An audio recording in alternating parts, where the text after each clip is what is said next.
लासो काफला सगरमाथा टेलिभिजन प्राली र सेतु बन्ध र अध्ययन प्रतिष्ठानको संयुक्त आयोजना गरिएको सिद्धार्थ गौतमको मार्गदर्शन र यसको सान्दर्भिकता विषयक शान्ति संवाद कार्यक्रममा उपस्थित हुनुभएका प्रमुख अतिथि, विभिन्न क्षेत्रबाट पाल्नुभएका व्यक्तित्वहरू, आमाबुबा, दाजुभाइ, दिदीबहिनी, पत्रकार मित्रहरू सम्पूर्णलाई हार्दिक स्वागत तथा अभिवादन व्यक्त गर्दछु।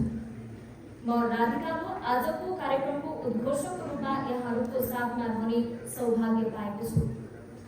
हजारौं वर्ष अघिको बुद्धको उपदेश आजको विश्वको सबभन्दा ठूलो आवश्यकता, अहिंसा, करुणा र आत्मप्रकाश आजको यो संवादले यिनै शिक्षालाई आधुनिक सन्दर्भमा पुनर्विचार गर्दै अन्तर्राष्ट्रिय शान्तिको दिशामा सामूहिक चिन्तन गर्ने अवसर दिनेछ भन्ने उद्देश्य बोकेर यहाँ उपस्थित भएका छौँ।